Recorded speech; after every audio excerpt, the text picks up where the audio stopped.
Hoot Crew. Welcome to everybody who loves wrestling. We've got Jason here from Not Suitable for Mom and my buddy Hello. Steve from the Howdy. CBS Wrestling channel. Guys, I hope you're doing well today. Not bad. Getting there. That's good. Steve, you doing well? Went off the craziest 1 hour I've watched in a while, but I'm doing good. Yeah, we are going to let you talk about Rampage in a bit because that was an awesome show. We caught that last night. I got to watch it on Classic Gamers channel. He was showing it on Discord. So, anyway, I want you guys to make sure my co-hosts here, Not Suitable for Mom, has a YouTube channel. I want you to check it out, please. Please, that'd be nice. Yeah. And I didn't. Whatever. That one doesn't even show. Where are you live on Twitch right now? I just posted that. Yeah. Okay, I'll get it open now. I got you. All right. No. They're still getting technical. It's just a bunch of tabs open. That's why I got to figure out which one I'm looking at. Yeah, I got to close a couple myself. Don't worry. I'm trying to figure out where to see our chat. Yeah. Which there we go. All right, and Steve's going to pop that link in the chat for us for Jason's channel. It's Not Suitable for Mom on YouTube. And also, Jason, would you like to tell everybody a little bit about your channel? Okay. Well, I'm a bit of a geek, to say the least. You can see behind me, I've got a ton of boxes. I like opening boxes. Okay. I've usually got Funko Pops or various knickknacks I've picked up from toy stores and that for bargains, but I also do records, and that's vinyl records, even though I've got CDs up here. But yeah, vinyl records, retro gaming, yeah, the occasional taste test. Right. Yeah, that's about it really, and then anything else as and when I can think of it. Nice. So, Right. everything, bit of a mixed bag. Well, guys, make sure you go check him out. He's really awesome. I love a lot of his videos. If don't mind the screaming outside. I'm sorry. It's my neighbor's son always screaming. If you can hear that. Someone's getting murdered outside. Don't worry about it. Yeah, that's it, eh? Hey, Gemma. Hey, Bradley. How's it going, both of you? Welcome in. I hope you're all having a good night. Thank you for stopping by. We can have a chat over here. Yeah. Well, cool. Yeah, it should say it up in the upper left-hand corner. It should show you a place you can see the chat. And Steve, glad you're doing well. Guys, if you don't know, he has a Twitch channel with a buddy of his, and it's called CBS Wrestling. CSB, but CSB. Sorry, you got the right letters at least. I know, right? CSB Wrestling. So, Steve, can you tell us a little bit about that? Okay, yeah. CSB is created superstar business. It's for wrestling games. You know, you create characters, and my buddy Austin actually started it in like 2012, but I just now started getting into this new season of it. And so what it is, it's a whole roster of just created superstars who are based off actual like WWE superstars, and we run our own universe on just like our own fantasy thing. Yeah. Some of the matches we just let the AI go and see what happens, but the problem is they always want to get counted out. Every match, they just stand outside and they never get back in the ring. And so Austin has to actually control them because they just want to count out. Tag matches, they literally last an hour. I'll have to give you some of my old profiles I used to do when I used to do the E-Feds. Yeah. You can have, who do we have? We had Gothic, Joey Public, Barrage, Lobo Kerrang was another one. Nice. Scott Draven. Yeah. Had a few. Yeah. Well, that was all like you made up the stories as you went along, and then you had the matches. Yeah. It wasn't PS or anything. That was all just typing and stuff. Yeah. Yep. And we run it like an actual show. So him and I are like the announcers. Like on the broadcast booth. I go by Tony Schiavone on the normal shows, and he's some other guy who made up Chris Alpha, I believe it is. And then we have Stephen Slade and Kevin Slade, where we're like brothers, but we're like sworn enemies. And both of our characters are based off Triple H, and the main title is the King of Kings Championship. Yeah. So that's what we always fight in. But we have a new show we started. It's called CSB ECW Reunited, and that's where it's Kevin and Steven Slade on the announce booth, and it's just all ECW extreme stuff. It's crazy. There's women tag team hardcore. There's men tag team singles. There's just so much, and we just and we stream it Mondays, Wednesdays, and Fridays, just like the actual show would be. And then we also do pay-per-views like every few weeks on a Sunday. So. Yeah. So we play it out like an extra. Like last night, we had to watch Rampage late because of the timing of our stream. But it's just some fantasy stuff we do for wrestling. Nice. I really like it, actually. I've watched 2 episodes so far of you guys played and everything, and you guys do a wonderful job. The game breaks often, though, unfortunately. But if you want to put the link for that in the chat, people can go check you out on Twitch. I'm not too bad, Gemma. Thank you very much. It's really good to see you. And it is really cool. Like I said, I've watched a couple of it, and they're great commentators. They're talk the whole time and everything else. So, they take the normal be right back commercial breaks between matches and stuff like that. So anyways, what we're here for today, we are going to be talking about WWE, AEW, and anything else that we come up with. So we're going to start off with some major news that we all talked about a little bit last couple of weeks ago. And in case you don't know in the chat, we do this every 2 weeks. Here, and I'm going to be starting to do it on a restream, so both YouTube and Twitch can get in on the action. So, so the first item we're going to talk about is CM Punk. He has officially signed with AEW. He's going to be doing 10 to 12 shows a year. I have no idea what they offered him or who he'll be wrestling, but he was asked about all the rumors, and he said might be doing a screening for the no-show Heels with Stephen Amell, but when he hears Darby Allin talk about the best in the world, he thinks about Daniel Bryan, not himself. But he loves Darby's work, so he could be going for Darby or Kenny Omega, but he's focused on being an actor right now, and fans are guessing, what's going on. So is he going to be he's not necessarily going to wrestle, he's going to be like a guest announcer? I'm not too sure, but August 20th, they have their new pay-per-view coming, and it's going to be in Chicago, so if anything happens, he's going to be at that show. Yeah. So we'll see him then. There's been a lot of rumors about next week's Rampage. That he will debut in it. Or at least early September in one of their Chicago shows. And as for the Daniel Bryan one, I know we're going to mention it later, that he's going to be later in the year when they do their New York shows, apparently. But there's been a lot of speculation, and he's been posting a lot of stuff about Heels, obviously, but a lot of stuff about Ring of Honor and just random wrestling promotions for some reason lately. So he's been really teasing. Yeah, and the thing is, too, with Daniel Bryan, he still has that 90-day no-compete clause. Which is why it could be later. Yeah, so he can't compete yet, which every wrestler is supposed to have. The only reason Malachi Black got past it is because they didn't change his contract in time. They kept his NXT contract for some reason. That's weird. Right. So he only had a 30-day no-compete. But Jace, what are your thoughts on this? Well, obviously it remains to be seen what happens. I don't know, really. I mean, CM Punk's been gone for a good long time. Is he...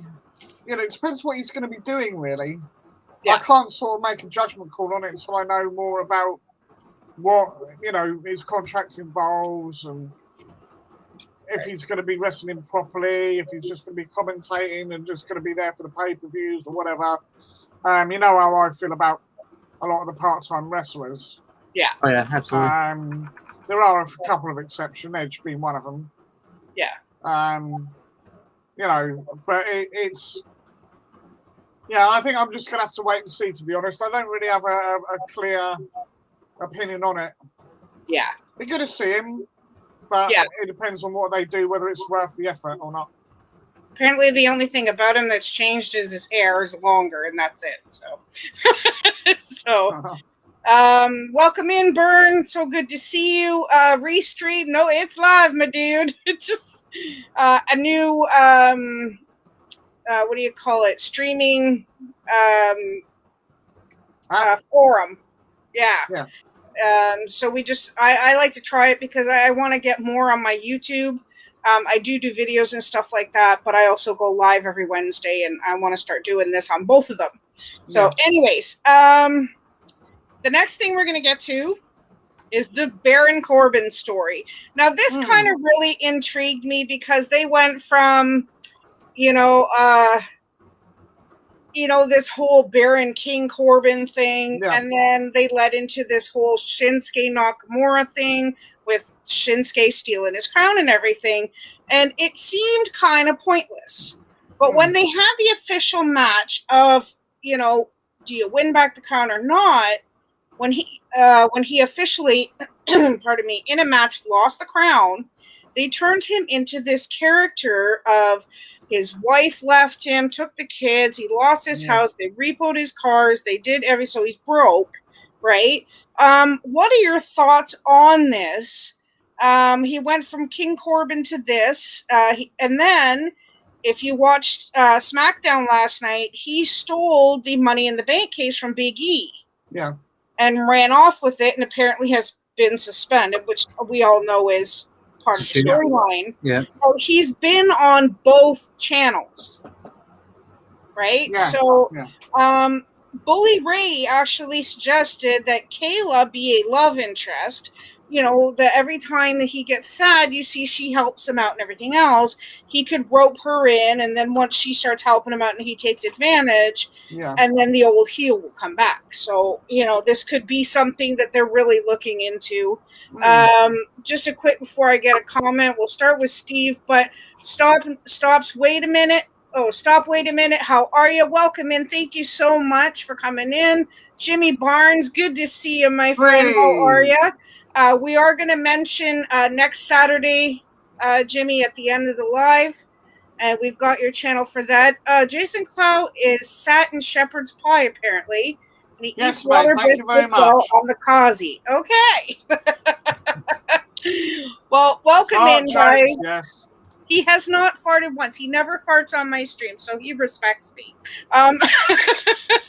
That's already done it. That's right. But anyways, guys, Steve, what are your thoughts on this character? Poor Corbin. Yeah. I feel bad for the bloke, man. He's gone through so much. Actually, no, I'm kidding. No, I think this storyline's ridiculous. It's one of those other ridiculous storylines.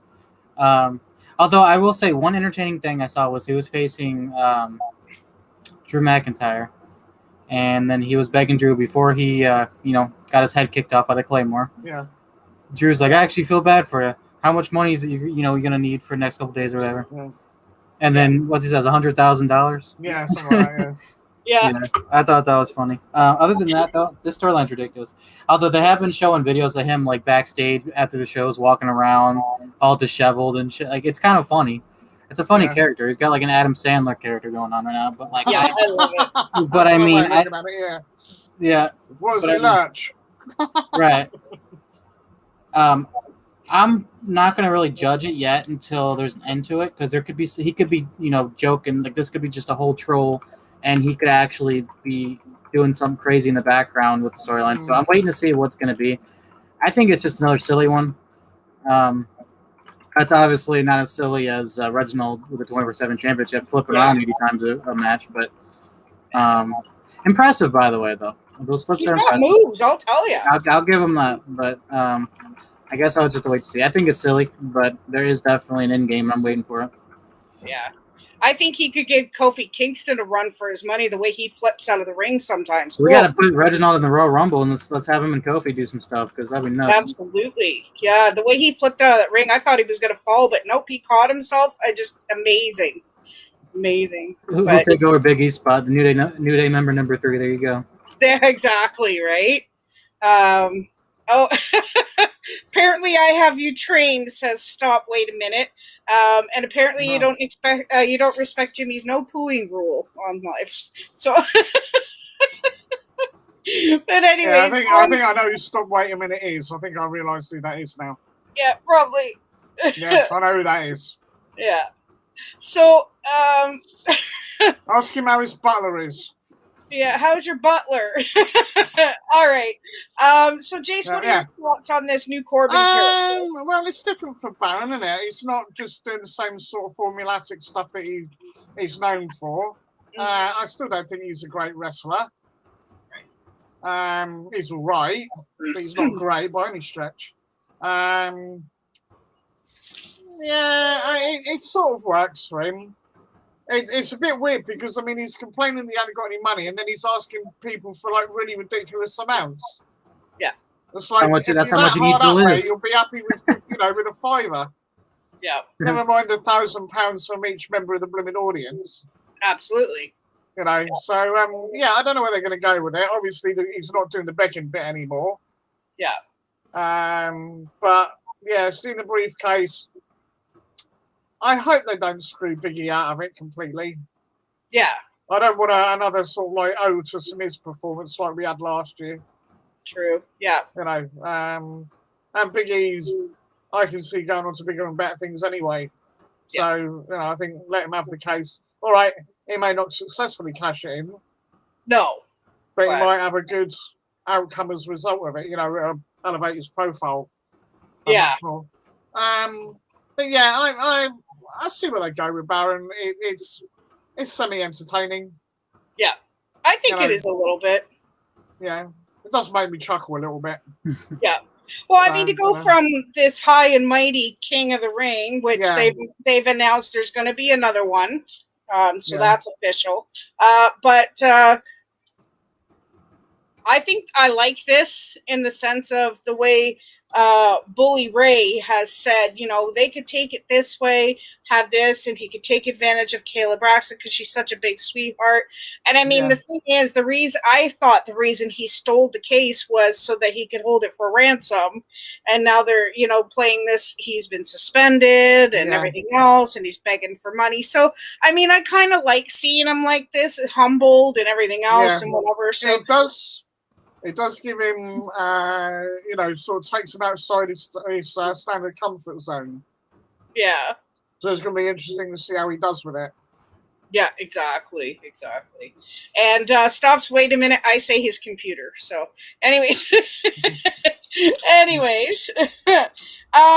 So just a quick note. They are revamping Elias. He is no longer... He saw that he burned his guitar and everything else. So I'm thinking something is going to be going on soon with that.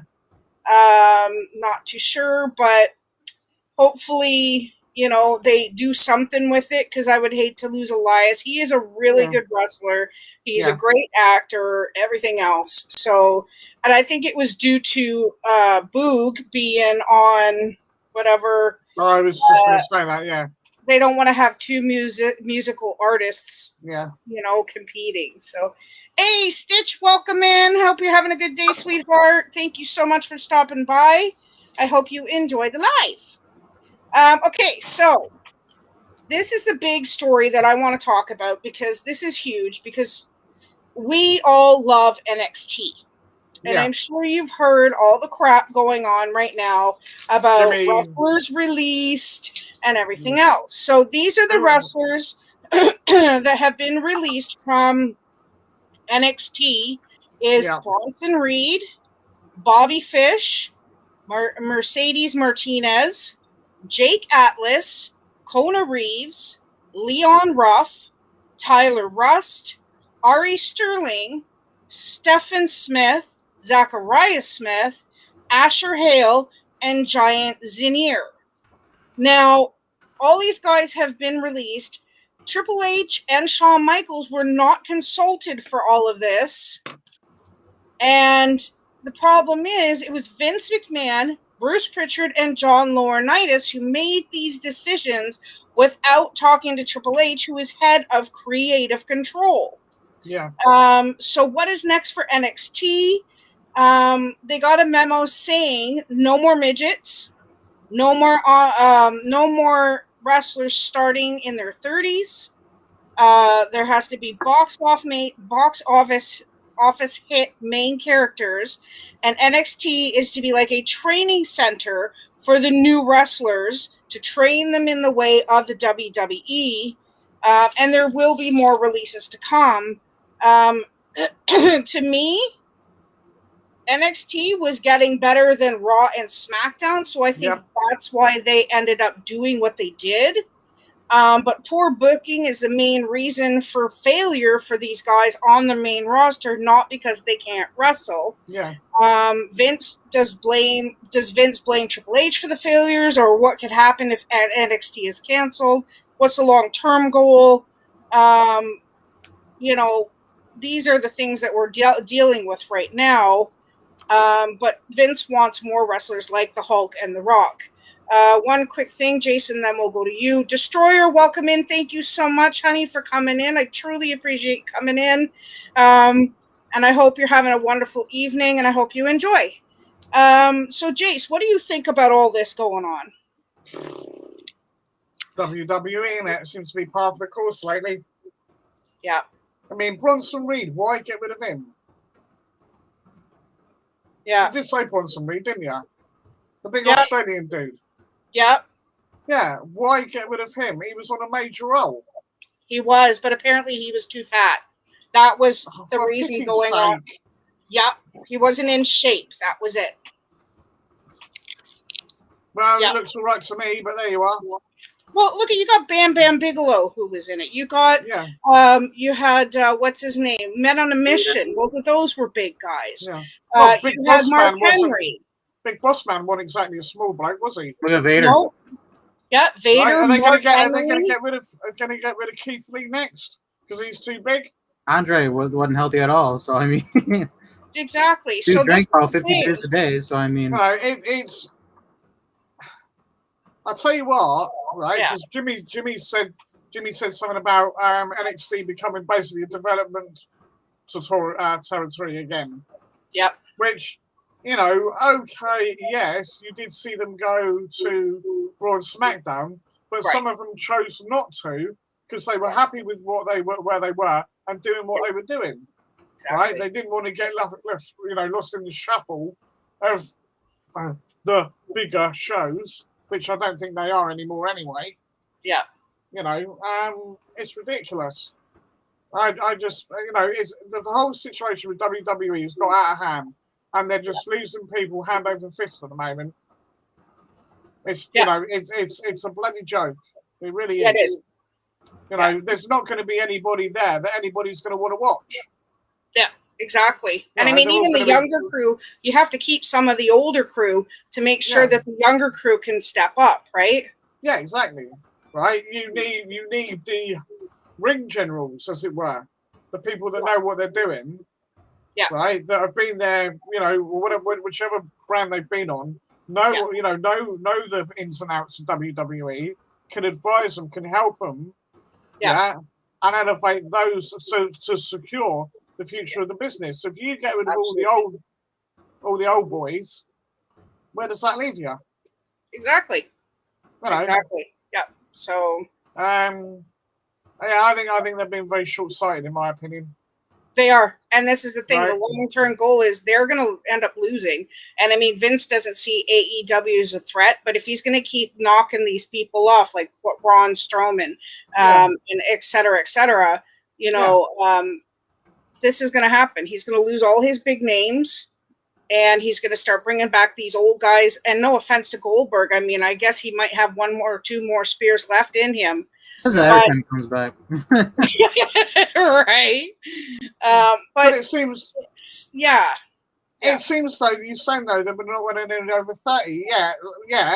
They bring back Goldberg. They bring back Cena. Right? Yeah. Randy's still in there.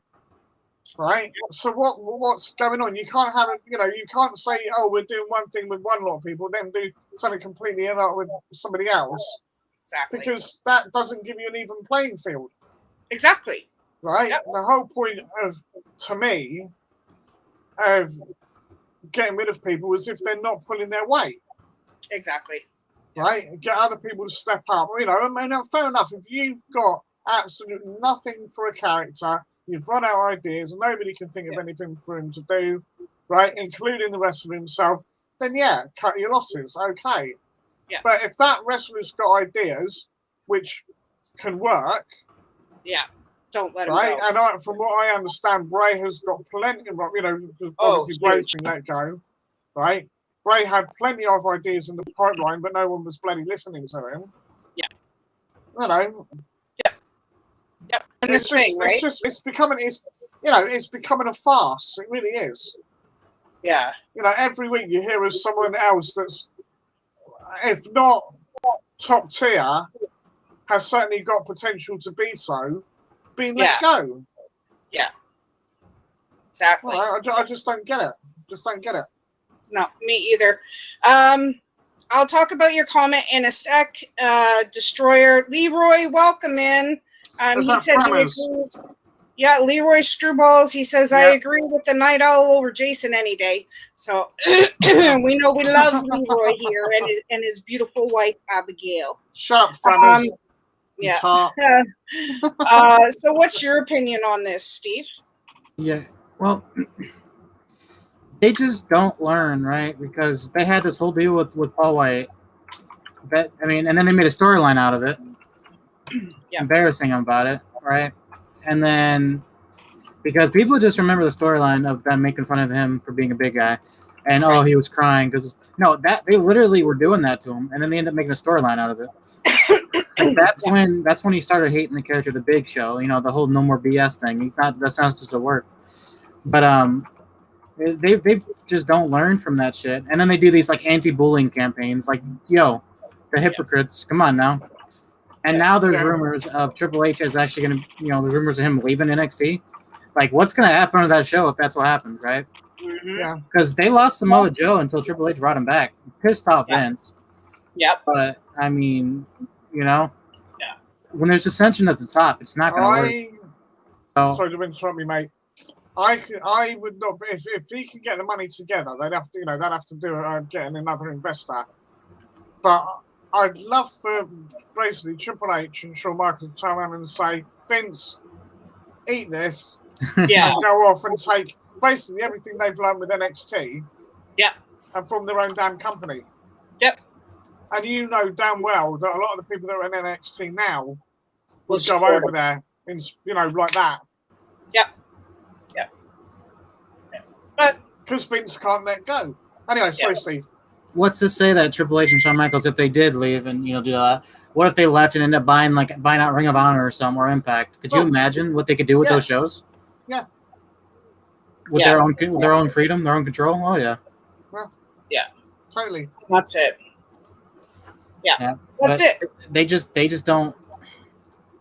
Vince is too struck on people that are veterans. He doesn't give a lot of rookies. And then if you look at like the Attitude Era, most of that was people that were there for a while. I mean, so people were getting released that were young then too. But right now, with the whole NXT, because they didn't really have an NXT back then, they just had Heat and Velocity, but that was still people already on the roster. Right. But with NXT now, that's not developmental. You literally just, it's developmental, but not like the weird thing it used to be with Daniel Bryan was on it. What's going to happen to NXT UK? Is that going to fall by the wayside? Yeah, exactly. You rarely even hear about that other than just on promotions over here anyway. And so if they're going to get rid of it even farther, half the people that watch WWE in the US don't even know NXT UK exists because, obviously they don't show it. But half of them don't even know that NXT is really a thing anymore. Because, I mean, you hear about it, but then there's nothing crazy. Like, you don't hear, oh, holy crap, this just happened this week. You don't hear that anymore. Like, I remember when Dakota Kai did her first heel turn a couple years ago at War Games. Awesome. Insane, right? Yeah. But then it just started falling downhill. So NXT, they're in a bad boat right now. So they had to change their night. There's just so much that they're going through right now that if they lose Triple H, it's over for them. Honestly, it's gonna be like 205 Live all over again. Yeah, it's absolutely. Just gonna die. Yeah, exactly, and I agree with that 100%. I mean, the thing is, if they don't smarten up, and like we keep saying it every time, but Vince needs to hang it up, and he needs to let Stephanie and Triple H and that company take over. He keeps listening, and not that John Laurinaitis and Bruce Pritchard don't know what they're doing, but they're talking in Vince's ear, and they're not making the right decisions either. They want it done their way. Yeah, exactly.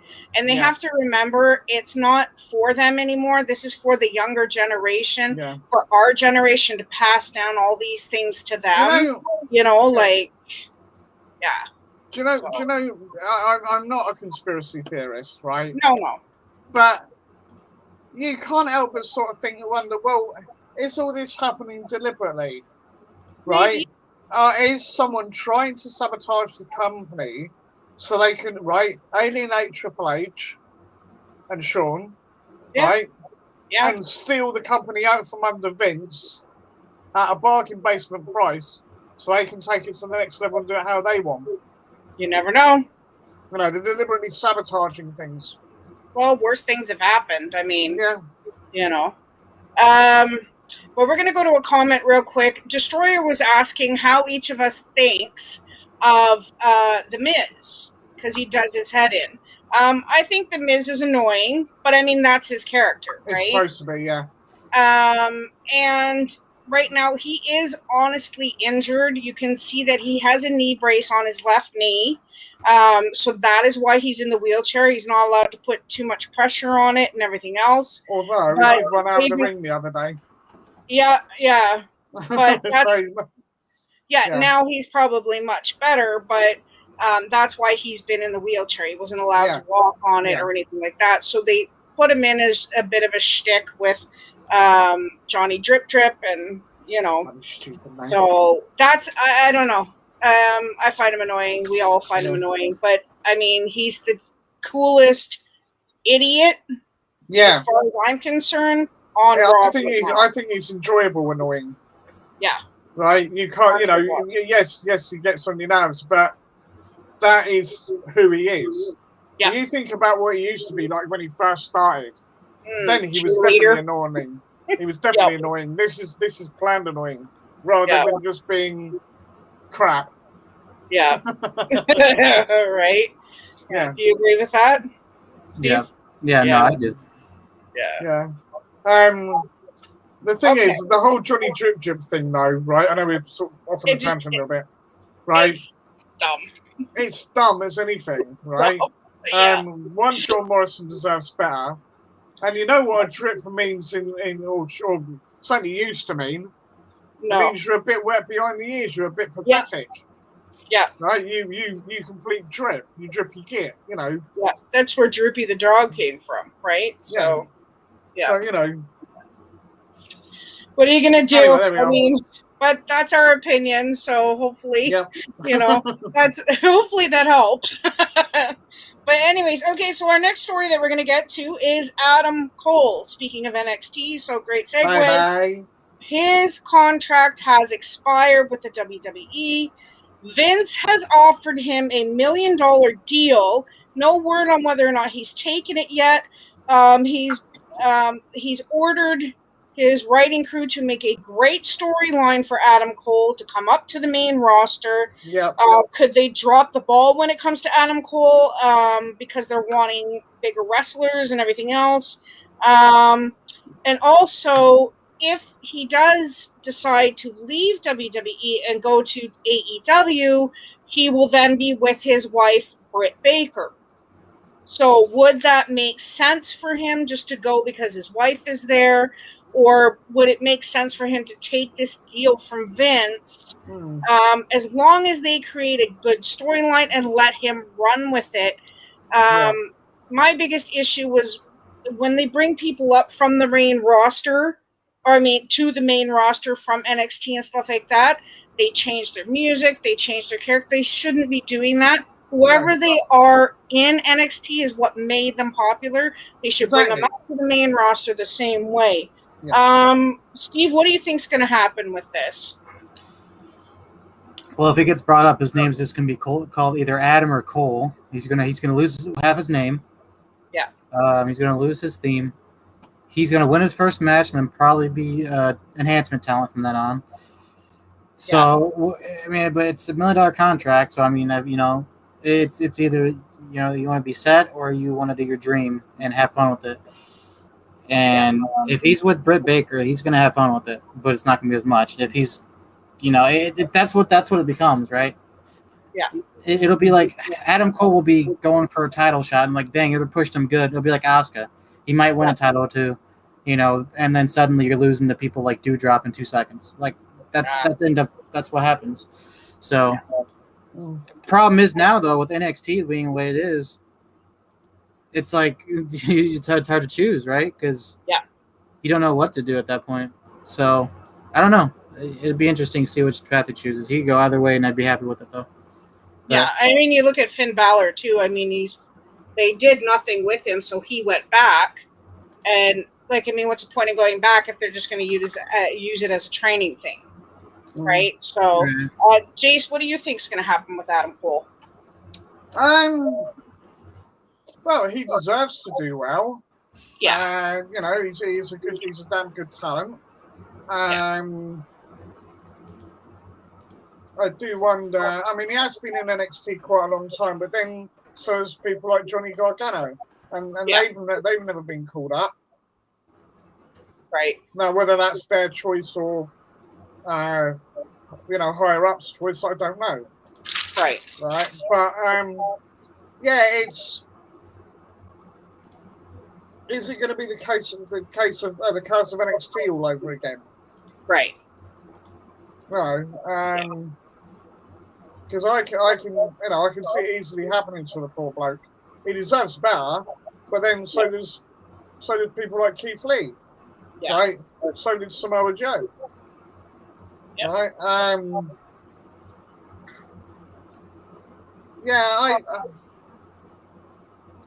The thing is, again, like I said, I've said many a time, I don't want AEW bombarded with ex-WWE wrestlers. Exactly. Right, and that's because that's what happened with WCW. But I mean, AEW was kind of founded by ex-wrestlers from WWE. They're Cody Rhodes, Dustin Rhodes, and but they had their own foundation of wrestlers that we didn't know. Yes, right? Exactly. Right? You've got people like Jungle Boy, right? Darby Allin. Orange Cassidy, right? Joey Janela, right? All those sort of like young guys that are doing good things. Because Joey Janela should be more over than he is. Yeah. Yep. All these guys that are very capable of doing the thing, but they're getting kind of shuffled to the background because of the influx of talent they've got coming in from WWE. Yeah. Right. I've not really caught up with. I don't know what Christian's doing. I don't know what Big Show's doing. Yeah. They got that new show coming out, haven't they? Is it Explosion or something or other? Something like that. Yeah. Yeah. So maybe there's going to be like having Raw and their own equivalent of Raw and SmackDown. Yeah. Right. And yes, they can do stuff with the people, but. Whatever Adam Cole decides to do, it's got to be something that is elevating him to that next level. Yeah. There can be no messing about, no faffing around. All right, like I've said before, a slow build. So he comes in and he goes up with sort of like not jobbers or anything, right? I think the day of jobbers should be over and done with. Exactly. Yep. Because if it's a guy you've never seen before, right? Exactly. And he's a local talent, he's going to lose. He's going to lose. Exactly. Especially if someone's been hyped like nobody's business.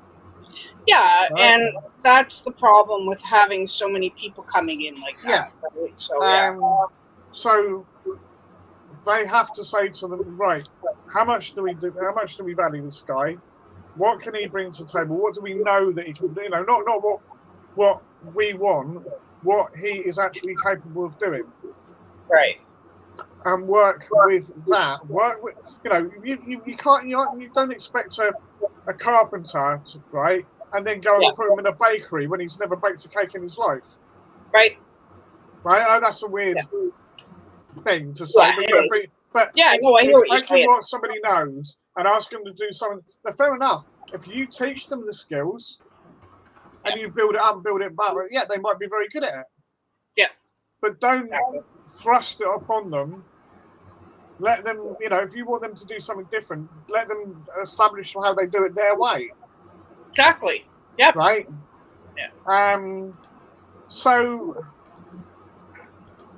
I don't know at the moment. It's difficult to say whether he'd be better off in AEW or he'd be better off going up to the main roster. I really don't know. Yeah. The way things are with WWE, I don't hold much hope. But at the same time, if he goes to AEW, is he going to get lost in the shuffle? Yeah. Yeah, exactly. Because he is still a young talent. He's just over 30, so he's still a young talent. So, Adam Cole's 40. They said he wasn't quite 40 yet, but is he 40 now? Blimey, I didn't realize he was that old. Yeah, he's just over 30. So, yeah. Yeah. Oh, okay, fair enough. No, I didn't realize that. They're not sure yet, Rach. We still haven't heard anything about it. That's what we were just talking about. And welcome in, Rach. Good to see you, sweetheart.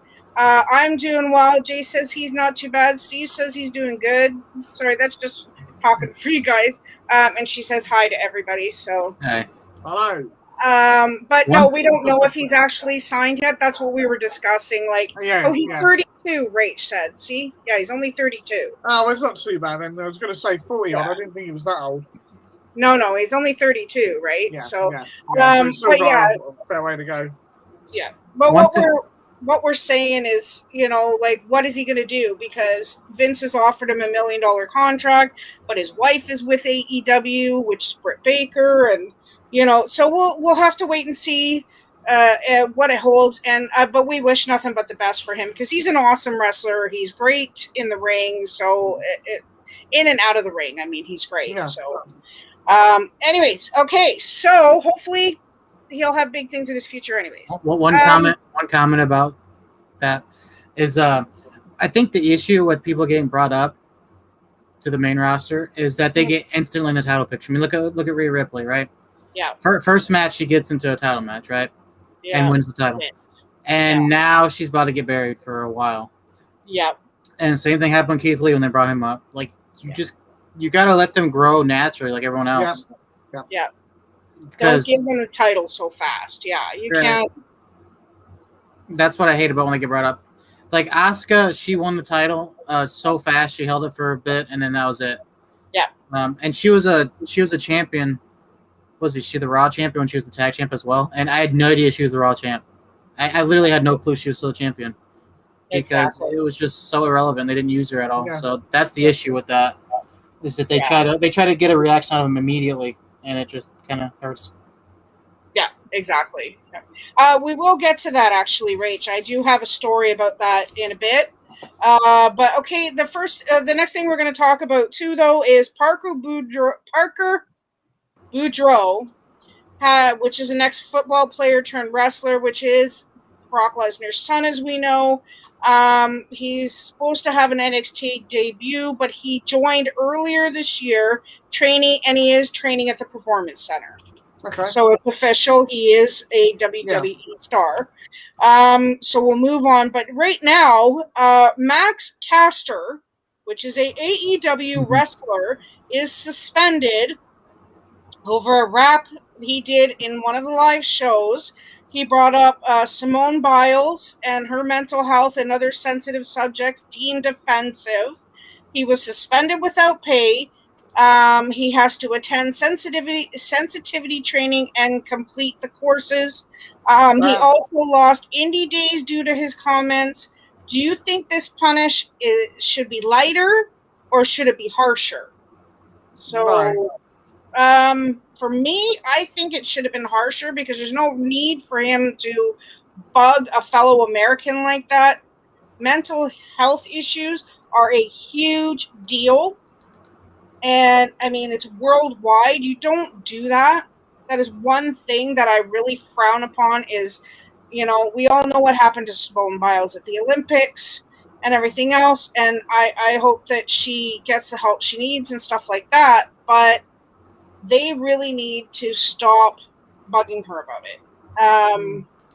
So I don't know, Jace, what you think of this suspension. Right, Simone, right, fill me in as to who this person is, sorry. Max Caster. He's on AEW. No, this Simone person. Simone Biles is a gymnastics superstar. Basically, she won a lot of gold medals, but she has this thing. It's almost like a vertical thing, but when she spins too much, she gets really, really dizzy, and she loses her sense of direction and landing. Yeah. Kind of like it's called aviation something. She's only, if it's what I think it was, she's only about 14, isn't she? Hi, Rich. No, she's about 20 something, almost 30. Oh, right, I must be thinking of someone else then. Yeah. But well, anyway, whichever, right? I mean, it's not a good thing to do. Was that guy part of the Acclaimed, the ones that do the rap when they come out? Yeah. I thought he was a couple of times. He was getting a bit near to what was acceptable. Yeah.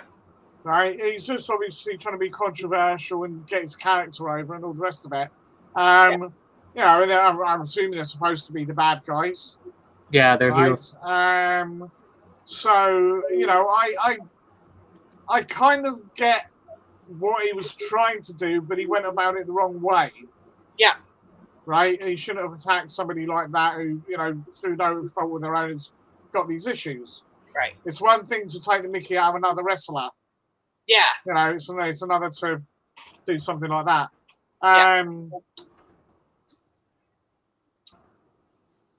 Yeah, I mean, he's been suspended, you say, basically. Yeah. So do we know how long? He was suspended without pay. I'm not sure. I think it was 2 months. Yeah, 2 months. And he has to attend sensitivity training. Do you think that's harsh enough, or do you think it should be harsher? Right. I think in some ways, AEW should hold a little bit of the responsibility, because if he's going to do stuff like that, right? I'm assuming AEW is broadcast live, isn't it? Because they do picture in picture, so it must be live, right? Some of it is, yeah. I think when it's something like that, that they ought to at least go over the basics of what someone is doing. If they're known, you know, I know we're all saying about, you know, giving the wrestlers free reign and the rest of it, and yes, we should, but at the same token, that though they've got to know where the line is, and if AEW failed to tell him, then that's as much on them as it is on him. Yeah, that's it. Right. So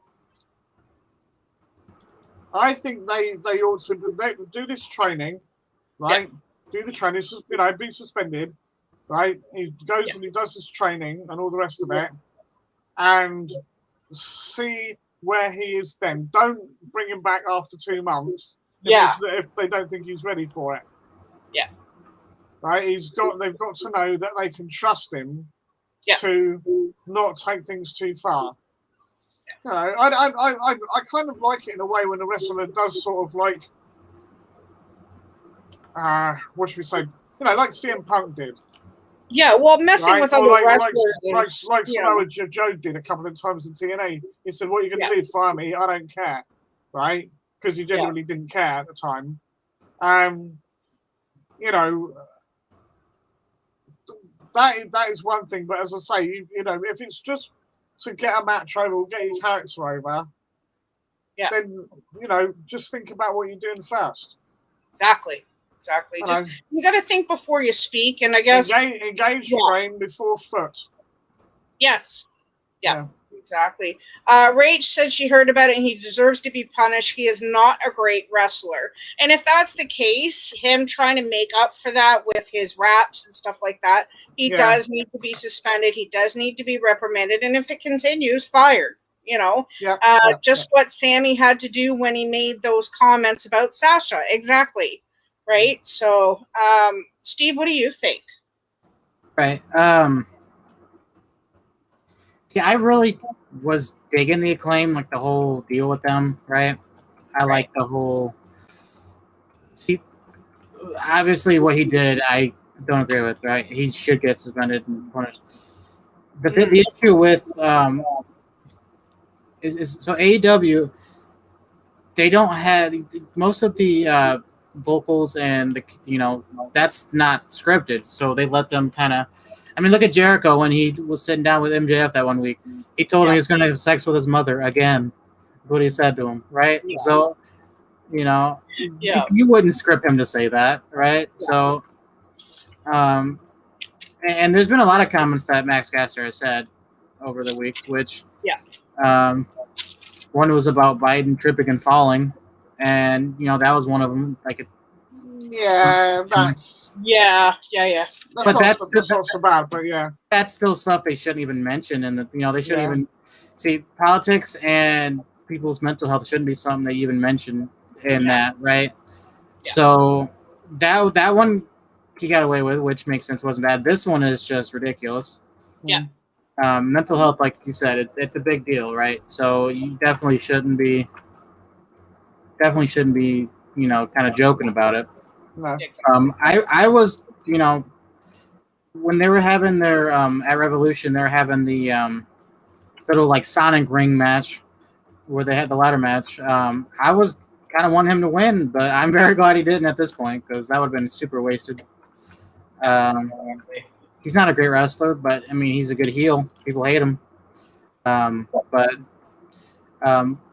he definitely deserves more. I'll agree with that.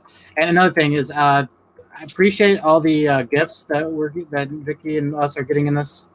I'm seeing them. I got a gift from an anonymous gifter, so. Okay. I'm not. There's been like 5 or 6 gifts, so I appreciate them all. Well, how do you do that? People gift each other like subscriptions to the channel. Oh, I'm not even. So and I got one from an anonymous gifter. So whoever is kind of we appreciate all those. So. Oh, well, thank you so much, anonymous gifter, for the gift sub to Stephen Slade, Sarah J, and the Ultimate Joker one. I appreciate that. Thank you so much. I noticed they don't pop up on the restream. I saw them on the Twitch chat. And Rach Capper, thank you so much for subscribing to my Twitch channel. I appreciate that. I love you, girl. That means so much. You have no idea how much that means that you do that. I appreciate it. And now you get to use my owl emotes. Yay. I just want to say hi to Raven. She says, evening all. Take care. I can't go. I got to work in the morning. But if wrestlers make mistakes, they should be punished. No exceptions. Exactly. Because if we did it, we'd get punished. We get reprimanded, fined, whatever, for slander and whatever. Yep. So, yes, I think because you're in the spotlight, it should be reprimanded. But I do agree with Steve in that sense, too. I did like what they were doing. But if you're going to do this, and we know they joke around with other wrestlers. And like you said about Chris Jericho, we've heard worse comments from The Rock and stuff like that. The Vicky Guerrero song, Yeah, exactly. Right? But again, that was within the context of the show. That's what I'm saying. The wrestlers they're attacking each other. Yeah, we get that. It's part of the storyline. It's whatever. But when you're attacking somebody outside of it, who has nothing to do with wrestling, period, at all, and you're actually attacking their mental health, that's when we take offense to that. And mental health, like I said, is a huge issue across the world, and they have like months dedicated to mental health issues. And you know what? I don't think that, like I said, if he's not ready for it, like Jay said, he shouldn't continue. And if he does continue, he should be fired. That's just me. What are your thoughts? Okay, yeah, we are going to get to that too, Rach. We have so much to talk. The Rock knew how far he could go. That's exactly it. You know how far you can go with it and what you're allowed to do. It's all scripted. They each know that they're doing it and everything else. So that's part of it, right? This is what we know about wrestling. But when it comes to Simone Biles, who is a brilliant young lady, super talented gymnast, and you know what? I wish her nothing but the best, and I hope that Max Caster learns from this. I really do. Yeah, one thing that he needs to realize is, so when you're playing a heel character, you got to get heel heat, and you got to make people hate your character. Yeah. He's making people hate his person. Yeah. That's not what you want to do, because then that'll just drive you out of the business. So, exactly. Yes, I mean that's where like Triple H people when he with the Authority era, they didn't hate Triple H as a person, right? They hated him and Steph as Authority. That's the difference. You don't just but that was the whole point, wasn't it? Right. Yeah. You could call it cheap heat in a way. What that guy's done, because the greatest heels that I know of have always focused their attention on their opponent. Yes. Right. Yes. Not dragging other things into it. Or else, all right. You could argue that, calling John Cena, looks like a bowl of Fruity Pebbles, right? Yeah. That is an outside influence, but that's not going to hurt anybody. That's exactly it. Yep. Right. And they ended up with him on the Fruity Pebbles anyway, didn't they? So they got a marketing thing out of it, so it was all good. That's it. And even Rage says MJF is annoying AF, but he also knows how far he can take it. Yeah, they know how far they can go before it's no longer acceptable. MJF is a classic heel. He is. He's got that down. But in real life, a lot of these guys are the biggest sweethearts that you could ever meet. Some are a little, high and mighty ego and whatever, but you know what? They're really, really humble, most of them. So we have to take that into account too. So I can verify that Mick Foley is not a raving nutter. He is. He isn't. No, I know, but I'm just saying, he's a nut in the way of he's funny. Yeah, he's funny, hilarious. He's a great guy, but he's very humble. Very humble. Yeah. Now, I am very, very briefly, only for about 15, 20 seconds. Yeah. But, hello and sign me autograph and all the rest of it, and it was very pleasant. Yeah. And he didn't expect anything from the fans, and they didn't expect anything from him. Yeah, exactly. And even watching that show that he had on, was great. Yeah, exactly, Rach. Look at Omega. He's a sweetie. He is the biggest sweetheart. He has a great head on his shoulders for business and everything else. So, yeah, I like Kenny Omega. He's really good. The ones you think are going to be nice guys aren't necessarily. Yeah, exactly. Like Brock Lesnar. Anyway. Rhino. Rhino. Yeah, exactly. Okay, so on a quick note, Paul White is serving as a commentator on Elevation. But he's not done. Okay, I've not seen that yet. Yeah, but he's not done wrestling. He wants to wrestle, but doesn't want to take time away from the younger talent, which is very honorable. But he gets to study the talent to see what is coming up. What he's going to be dealing with when he does wrestle them. And will he fight Shaq? Who knows? Who cares? Anyways, so we're going to get to the story that Rach was first asking about, and that's Keith Lee. Where has he been? He's back now, but where has he been? Where has Mia Yim been and everything else? And Steve did tell us a while ago that it was due to personal reasons, but we weren't sure what it was. So Keith Lee has finally opened up and revealed why. Now, Mia Yim is ill. He says the reason Mia Yim has been absent from television is that Keith Lee almost died. He contracted an illness in January, and he passed it on to Mia because she was caring for him. Yeah. In February, he had an inflammation of his heart, and the most he could do was walk a light walk. So in the next 3 to 4 months, he had to fight until the inflammation fully came down. And then he was finally able to start working out and later cleared to return. So that is what's been going on. That's why Keith Lee disappeared so fast after his debut. That's where Mia Yim has been. So, all the theories of him quitting and them not using properly and everything else out the window. Yeah. And he's back now. So we wish nothing but the best for Mia Yim. Danielle, hi, sweetie. How are you? And Randy Orton is a big you-know-what in real life. Yes, Rach, I agree with that. So what do you think, Steve, about all this now that you hear about Keith Lee? It's a relief that, not a relief that he was sick, but it's a relief that it wasn't because he was being wasted, right? because that's always the big concern with superstars. So, because honestly, I thought, when he first came in, they pushed him too hard, and then that was it. But no, when you get sick, you get sick. So completely understandable. Yeah. It'll be good to see him actually, shining again at some point. Yeah, exactly. Yeah. Excuse me a minute, I've just got to put some eye drops in. Oh, is that your alarm going off? No, not mine. Oh, mine's going off for my dog. That's what you're hearing? Yeah. Oh, you gotta go. I was getting a bit tired. You have to go for a minute, Steve? No, I'm fine. I'm sorry. I will because of my dog, but... Yeah. Okay. Well, we'll be here. Yep.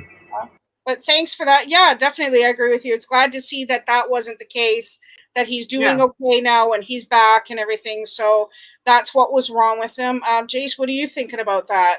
Oh, well, that's good to know. I saw something briefly about him being ill and saying that he nearly died. So, yeah, I mean, that's good that he's back to health and all the rest of it. I hope Mia recovers soon because, nobody deserves to go through all that lot.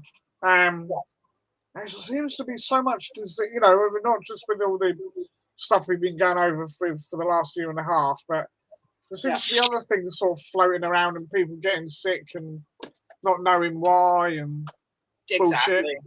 There seems to be everyone's getting affected by something. Yeah, exactly. That's it. But yeah. Anyway, fingers crossed they're both fighting fit and raring to go, and we'll see him back soon. I know Keith's back, but proper Keith Lee. Exactly. Yeah. Rach, she says your pop stack is getting bigger on your sofa behind you. Yeah, I know. I've got loads to empty. Yeah. Some to give away, some to sell. Ooh, yay! Hit me up. No, I'm kidding. Hey, I'll do a list if people want them. Just get in contact with me. Yeah, no problem. Right, and we'll sort something out. Whether it's a trade or whatever. Don't forget, you still got that Asda shopping list to do for me. Yes. Yeah, we got to get that. And I got, I'm going to get some stuff for you. You just have to give me a list of what kind you want. Or if you just want the Pringles, I can get you a bunch of those and whatever. Yeah. That'll probably be fine. Whatever you like. All right. As long as you don't break the bank with the postage. Yeah, exactly, right? Yeah, well, I got to send a package to my buddy Andy, too. So, Anyways, okay, so the next thing we're going to address... she's only collecting Daryl from The Walking Dead at the moment. That's what she's collecting. So. Right, yeah.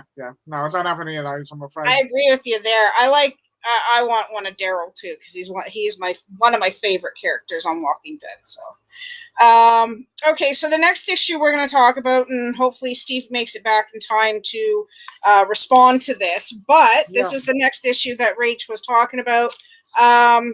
Bray Wyatt responds to the chants from the WWE. The audience, if you've been watching the live shows lately, and the chants have been, "We want Wyatt, we want Wyatt." Well, what he did was he tweeted back, and he tweeted the picture, and what he said was, "Revenge is a confession of pain.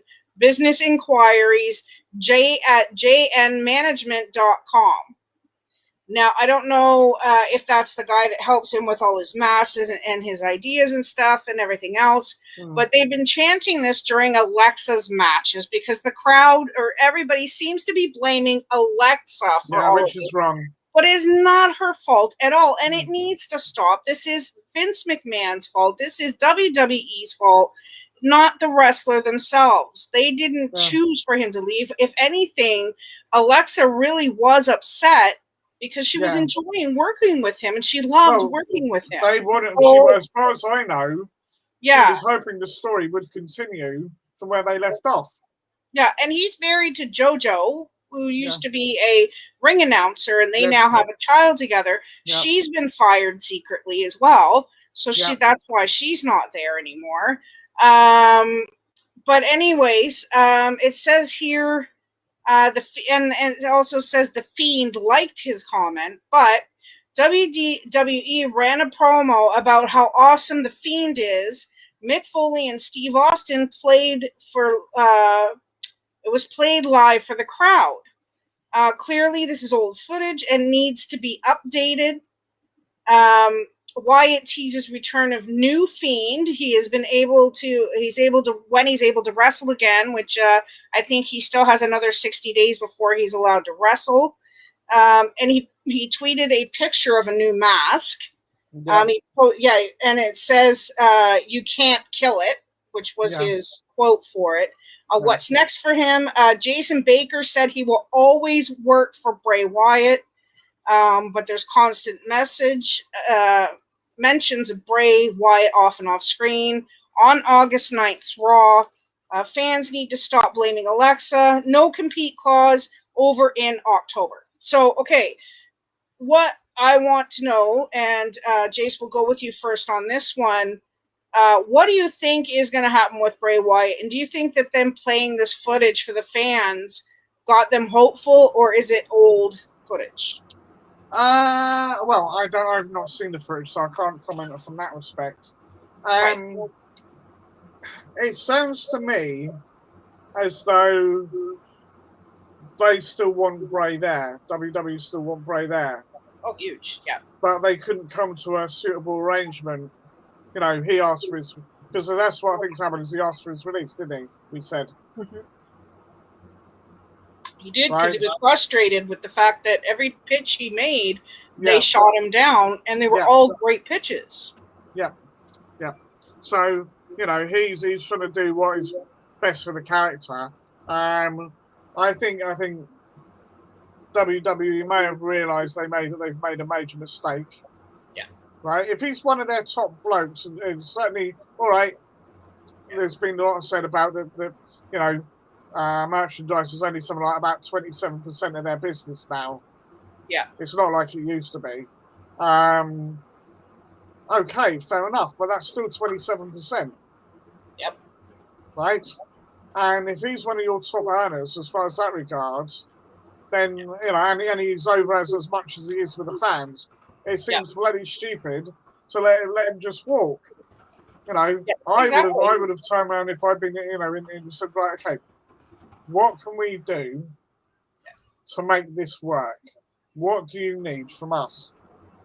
Right? Yeah. And if they've been saying, right, you know, I want to take the story in the direction, you know, obviously, again, you've got to be a little bit careful that it's not too near the knuckle, all the rest of it, in what he's going to do. But as long as it's a sound idea, it's a solid idea, then why not let him go with it? Yeah, exactly. You know, it seems to be one thing for one person, one thing for somebody else, right? They've let Nikki go with her idea. Yes, she's had the right idea. It's obviously worked. Yeah. Right? Because she's got the title now, and, you know, the fans love it. Yeah. Right? I still prefer Mad Nikki, but that's fine. Yeah, and she may go back to it at some point, you know. Yeah. But, you know, I think for now, I letting her have the creative freedom to do this is what they should have let Bray Wyatt do. Exactly. That's what and I can see by the smile on Steve's face that he's got an opinion about that too. But and the WWE was not using him properly. They were almost phasing him out, and like I said, they were shooting down every idea he had. Yeah. So you know, whether they can do a bit like they did with Joe and, you know, get him back sort of relatively quickly. I don't know. Yeah. But, you know, they need to think things through a bit more clearly before they, you know, get rid of people or try harder to keep the stars that they've got. Yeah, exactly. You know, if they, you know, all right, there's some stars that if they left tomorrow, I wouldn't care. Yeah. Right? Could not care less about them. Right? But there are ones that are there that are bloody good talents. Yeah. They've been, you know, the guy's been there for 12 years, so he must have been doing something right. Yeah. Right? Exactly. He's been at the top of the game for quite a few years now, hasn't he? Since the thing, you know, I mean, he was popular anyway, just as Bray Wyatt with the, you know, with the cult and everything. Yeah. He's got even more so popular with the whole themes deal. So, you know, when you've got someone like that at your disposal to entertain the fans, surely there should be some leeway about letting them run with what they know works for the character. And if you think about it too, Roman was their top moneymaker on SmackDown. He still is, right? Yeah. And Bray was their top moneymaker on Raw. He was. Yeah. We were talking about it countless times. I love what they're doing with this, and a lot of people are saying that Alexa is kind of losing herself without Bray there. Then what they're doing with her is kind of pointless. Without Bray there, there's no. There's no. Yeah, I sort of get that. There's not sort of like a reasoning for her being the way she is. Exactly, right? Because the whole thing was his influence over her. Okay, we had that mess with a bit with Randy Orton where she turned on the Fiend, which still gone unexplained. We still don't know what that was all about. Why? Right? May never get resolved. Yeah. But aside from that, her whole reason for being that character was because of Bray. So suddenly get rid of him. Why does she need to be that character anymore? That's as much as I love that character, why does she need to be that? Exactly. Anyway. I agree. Steve, your thoughts on Bray Wyatt? They're saying that the chanting in the crowd, we want Wyatt. He's teasing a new Fiend mask, and he says you can't kill it. Clearly, and they had posted footage of Mick Foley and Steve Austin talking about how great Wyatt and the Fiend is, but they're saying that it was clearly old footage that needed to be updated. Like, that's their excuse. What do you think about all of this whole Bray Wyatt deal? I don't know. The Fiend would look really good in a feud with Malachi Black. That's all I'm saying. Yeah. But it could be a whole shoot to him being gone, right? Yeah. As far as that's possible, yeah. Because the way he went out was Alexa betrayed him, and then he lost to, was it Randy? And then he hasn't been there since. So it could. So the fact that they're keeping her character, it could still be a work. If it's not, it's really jacked up that she just basically stole his character and they kicked him out. But that's why people matter. I think it's her fault that she stole his character and whatever. Yeah. But honestly, I don't know. Like they've been the way I think it might not be a work is because every time they're doing the "We Want Wyatt" chants, they're like turning down the crowd audio. Yeah. So then that confuses me as well with that because then it was like when they started doing the CM Punk chants and they started turning that down. So I don't know what's going on anymore, honestly. Yeah. I don't know. I would like to say it's just a work he's going to come back because the Fiend is a freaking awesome character. So I don't know. He was better than the Boogeyman, and I still say the Boogeyman and the Undertaker, those three together, were the scariest three people I've ever seen in the WWE. If the Boogeyman would have lasted longer, that would have been a lot different, but he didn't, so that was the unfortunate part. The Fiend, we were expecting him for years to come, but we were thinking he was going to be the next Undertaker. Yeah, well, that was the whole thing. That was, sort of, he was going to be the sort of, I mean, in a different way, obviously, but he was going to be that weird sort of kooky character that people couldn't figure out. They didn't quite know what was going on with him. Exactly. That could be quite intimidating and all the rest of it. Yeah. He's so scary that you love him, the kind of character. Yeah. I do wonder if that was, sorry. I was just going to say, I do wonder if that's why Finn Balor stopped being the demon for. Right. Because of Bray. Yeah. Because they didn't want to sort of similar-esque. They're very similar, Yeah, they were talking about him coming in as the new demon anyway, like as the new Fiend. So who knows? I mean, I just hope that they don't let them fall by the wayside in this whole idea. And I do agree with Rach. I like this new Nikki character. She could go back to scary Nikki at some point, but who knows? But Nutty Nikki, as I called her. But anyway, but yeah, no, I agree. Nikki was best Nikki. Let's be honest here. Yeah. Spaz. Okay, well, hopefully we have some updates for you in the next couple of weeks of what will be going on with that. Another quick note, Alex Riley, AEW approached. Yeah, Finn is back now. He's been back the last couple of weeks. He's been on Raw. Raw, right? No, SmackDown. Yeah, Things because SmackDown, yeah. he was going to challenge Roman, but then the contract signing went weird, and Yeah. Baron Corbin tried to steal the contract, and then John Cena stole it from him. Yeah. So that's how that got all settled. It was weird. It was really weird. Exactly. I guess you could just come out and just beat somebody up and sign their contract for him now. That's the thing. Yeah, exactly. So. Alex Riley says that he was approached by AEW, but he will never sign with AEW. He is loyal to Mr. McMahon and wants to focus on his family right now and his CBD company. I didn't even know Alex Riley was still part of the WWE. Yeah. He's not at the moment, but if anything, he'll only go back to Vince. So obviously he treated him well. Yeah, that's okay, Rach. I just watched part of it last night. I was watching Steve's thing, and I missed the end of it and a couple other things. But anyways, another quick thing. Bobby Lashley will be the next interview on Broken Skull Sessions with Steve Austin. So I look forward to hearing what Bobby Lashley's going to talk about, because I think he's awesome. I think he really is awesome. Okay, so we have a few things that I'm going to talk about before we break this down at the end here. Kelly, otherwise known as Barbara Kober, heartbreaking news, has had a miscarriage. Unfortunately, she's devastated, her and her husband. It was their first pregnancy. They've been trying for years and everything, and she felt one day something was wrong and everything else. Our heart goes out to Kelly. She's an awesome, awesome lady. And our prayers and everything are with you and your husband and your family at this time.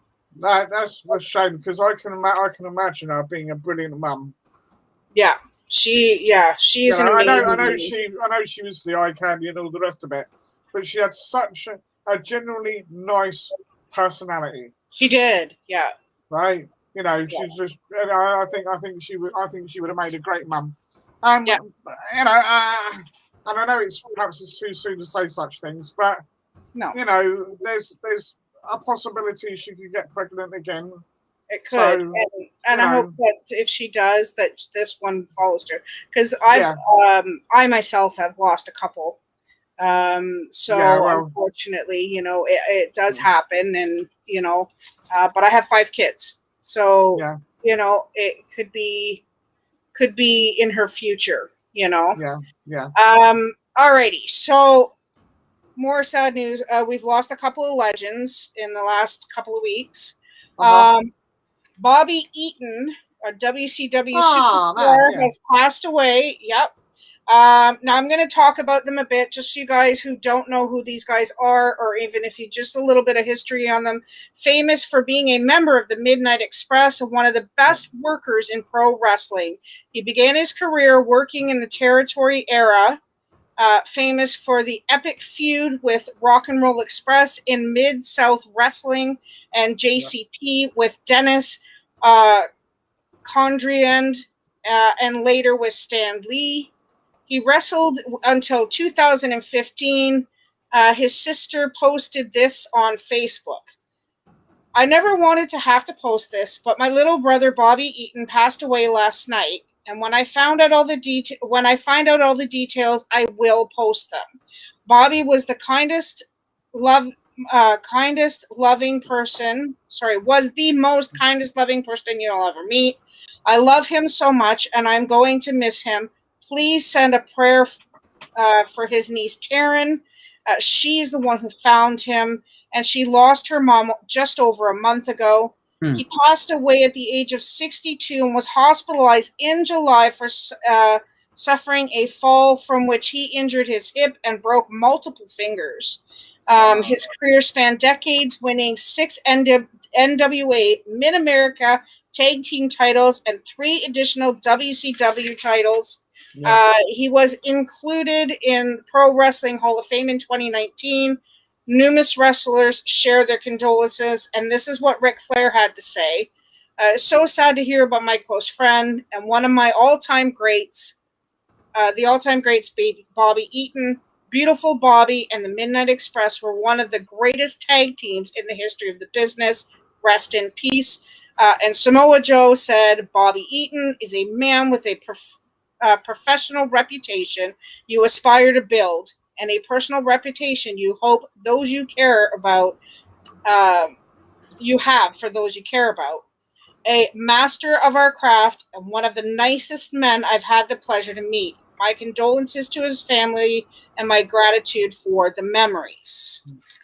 So, yeah, there's... Joe is a surprisingly classy guy, isn't he? He really is, yeah. That's a shame. That's a shame. Yeah, it is. It's still relatively young. 62 is not an age at all, really. But we know as wrestlers sometimes there's so much head trauma or whatever because you overextend yourself, getting hit with chairs, going through tables, diving off ladders, whatever. It does take its toll. Also, we've got Dominic Danucci, or otherwise known as Dominic Nucciarone, passed away at age 89 due to heart issues. He died August 12th, 2021. He's the one who trained Mick Foley, Shane Douglas, and I knew the name. Yeah, Shane Douglas, Moondog Spot, Preston Steele, and Brian Hildebrand, and many others. He started in his late 50s through the 80s in Japan, Australia, and WWF, now the WWE. Held Intercontinental Championship and World Tag Team Championship titles. Started in 1958 in Montreal, Quebec. WCW in Australia. Various promotions in Japan in 71 to 81. Worldwide Wrestling Federation Pro Wrestling Trainer. He teamed with Dino Bravo, Mark Lewin. Fought Killer Kowalski for IWA World Heavyweight Championship. Fought Roy Stevens, Toru Tanaka, and Mitsu Arakawa. Trained with Bruno Sammartino. IWA Tag Team Champ with Larry Hennig. AWA Champ. Championship Wrestling in Florida. Loot International in Montreal. Stampede Wrestling in Calgary.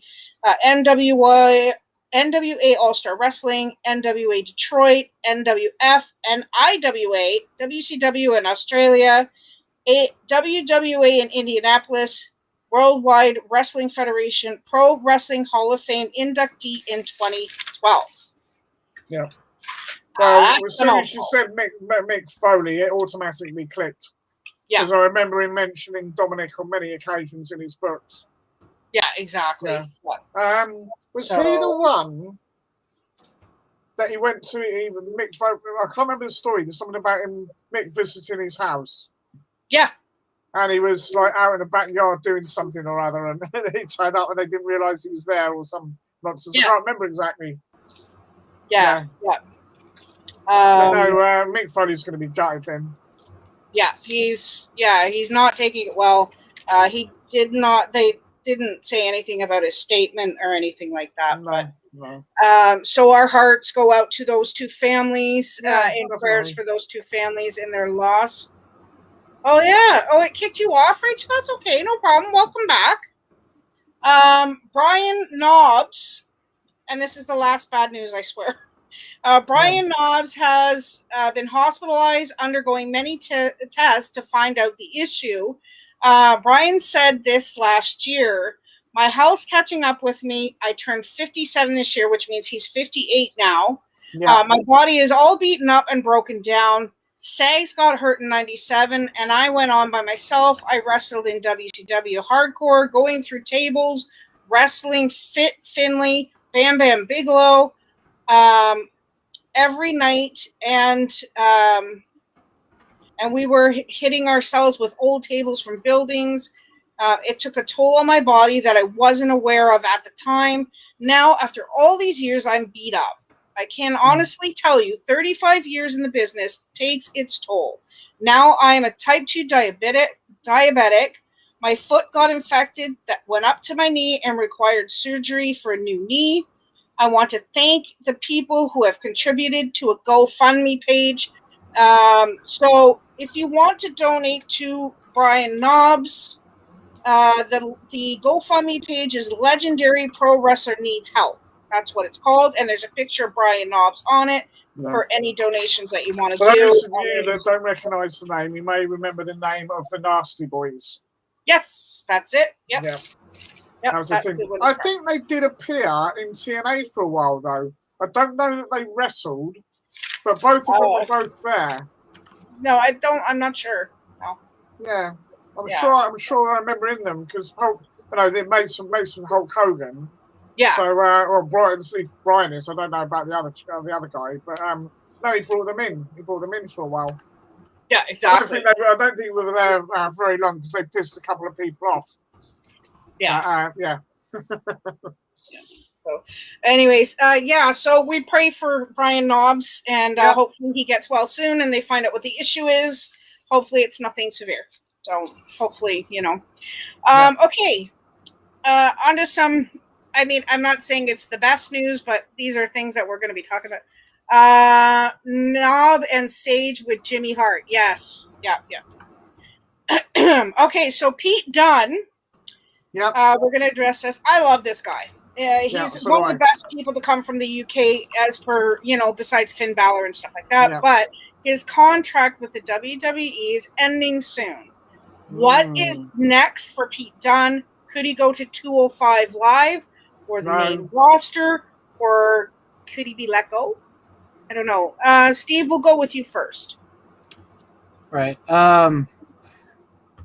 Pete Dunne is actually a really good, bare knuckle brawler kind of guy. I would like to see him stay and continue because, honestly, WWE needs him, a wrestler like him.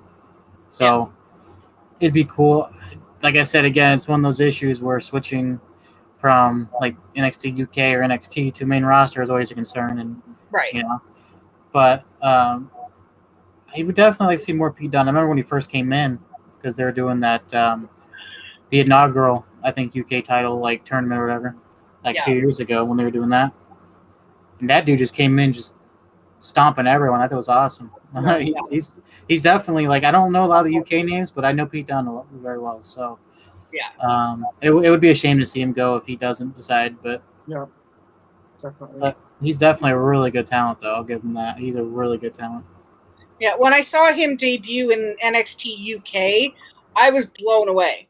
I instantly loved his character and everything like that. And Jason and I had talked about this with Rach and Jason. Rach says hopefully he can go back to the indie. He was a great heel in UK's indie. Yes, he was. He really was. Jason, your thoughts? Okay. I think Pete Dunne's brilliant. I mean, I'd heard of him a little bit before he was in NXT UK, but didn't really know who he was. A bit like with what happened with Nigel McGuinness, really. Before I saw him in Ring of Honor, I knew that he'd been in quite a few British feds, and didn't really know the guy, but heard good things about him. Anyway, I think he's a keeper. Yeah. WWE should definitely re-sign him. Yeah. I think that he needs to be NXT champion. Yep. Right? Before they bring him up to the main roster.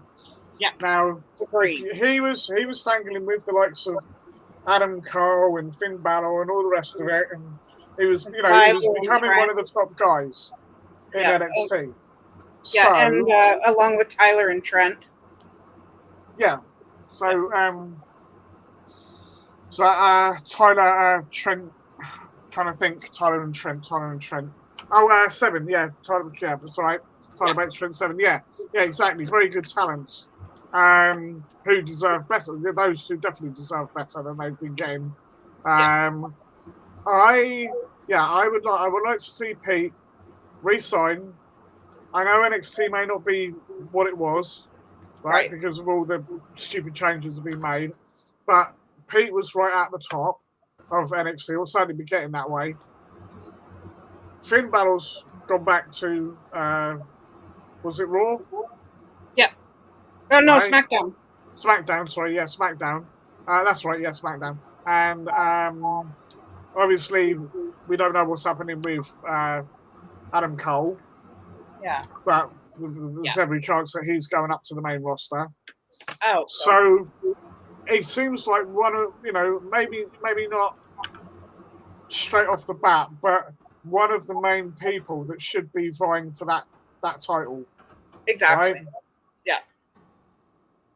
I mean, wouldn't it be great, right? We've never had, as far as I know, WWE have never had a English, right, world champ. As far as I know, Steve, would you know that? An English world champ. William Regal never won it. Lord Alfred Hayes never won it. British Bulldog never won it. Right? You've had Sheamus and you've had Drew, but that's Scottish and Irish. Yeah. You haven't had an English guy win it. Yeah, I see what you mean. Like, right? Yeah. So, right, and not necessarily British. I mean, like from you from England. I would like to see him get that NXT title. Yeah. A bit, all right, she did it a hell of a lot faster, but a bit like what they did with Rhea. Yeah. Is they've let her, basically, she's the only, maybe us, well, no. Yeah. Because NXT didn't exist. I think Rhea is the only one who's held all 3 titles, isn't she? As far as I know, yeah. Right? And I don't think you've had one in for the males. Yeah. Right? Well, I mean, it would be good to see, yeah. So, I would love to see Pete continue. I think he's got a hell of a lot of talent. Okay. Yeah, maybe he needs to work on his mic skills a little bit. But you've got to remember, with the English way of doing things is very different to the American anyway. Yeah. If for nothing else, because of the accent. It doesn't always seem to have that punch to it the same. Yeah. Yeah, it doesn't. Right? Yeah, it doesn't have the same effect. Yeah. Yeah, even Drew, bless him, his promos, as bloody good as they are, still don't seem to have that big shouty American style that people, that a lot of people love. So, but yeah, they need to get him back at the top of his game, right, in NXT. However long that might last, it might only last for a few months. Exactly. Yeah. And then let's get him in, right? And he's this guy that he could, you can start him sort of mid card, not necessarily at the bottom, but mid card. Right. And he starts cutting his swathe of destruction through the roster. Yeah. So he could be there 6-12 months, and suddenly, hang on, this guy's bloody dangerous, because that's what he's supposed to be, isn't it? Exactly. He's supposed to be brutal. He's supposed to be dangerous, and he then steps up to be that next guy. That would be cool. Yeah. Not straight like that, but he starts taking people out to get what he wants. That's a good And the thing is, I've known Pete Dunne. His character is not one that talks a whole lot. He's more of a grumpy old man type of character. You know what I mean? Like he's that guy that just kind of walks by and goes, at you, that's the way he's portrayed. Rach says you should have seen some of his progress matches from. I imagine they were amazing. Yeah, he said he was a major jackass. And she said it was Tyler Bate and Trent Seven. Yeah. And whatever. And yes, Rach, you're right. Rhea Ripley is an Australian. Yeah. So it would be nice, to see that. I knew she was from Australia, but I was getting to the point of where they'd had someone have all the titles rather than necessarily where they came from. Sorry if that was a bit confusing. Oh, no. But yeah. Okay, so we're going to talk about AEW for another second. Malachi Black versus Cody Rhodes match was a good match. It was awesome. It was done at Dynamite Homecoming. Mm-hmm. He did what he said he was going to do. And Malachi kept going after Cody's knee. If you didn't watch the match, it's on YouTube. Okay. He was using Dutch style Muay Thai moves. Cody goes through the table, and it was a really good match. And Cody now is going to take a bit of a break to be with his wife and everything else. Now that he knows she's pregnant, so he's taking time off to be with her and everything else. So he's like a bulldog chewing a wasp. Yes, Rach, perfect description. I love it. Perfect description. What is that, Pete? Yeah, Pete Dunne. Yeah. Exactly. Reminds me of Walter, Jeff Dunham's Walter, Okay. The puppet, yeah. And another quick thing, Rey Mysterio was home invaded by a fan. A fan showed up at found out Rey Mysterio's address and showed up with a box full of merch for Rey to sign, but Rey could have called the authorities, but he didn't. But instead, he signed each and everything in this guy's box and took a few pictures with him and everything. Fans, and if you are listening to this on the playback or anything else or in the future, guys, don't show up at a superstar's house. They are just as human as you are. You don't want some random psycho showing up off the streets at your front door. Don't be doing it to these superstars. I realize, you get to that point where, some people are genuine fans, and a genuine fan would never do that. But if you're just out for the money to get these things signed, so, you can make money off them or off the pictures or whatever, don't do that. No. I mean, you're invading their privacy and their security, and there's no need for that. And it kind of makes them fearful because they were in the spotlight all the time, and because of what happened to Sonya Deville and a couple other superstars. You can't be doing this stuff. And yeah, that is crossing the line. I agree. Yep. So I hope that Rey Mysterio in the future, fans do not stop by his house and doesn't have to move. So hopefully this guy doesn't tell people where he's living or whatever. So.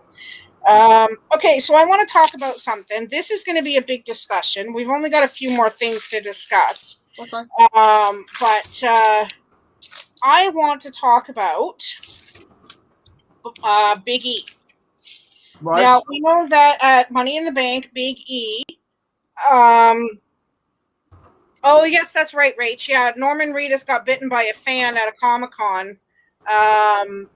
So, yeah, this is the fans going too far. That's just stupidity. Yeah. But what we're going to talk about now is, like I said, Big E's Money in the Bank. We know he won the briefcase and everything else.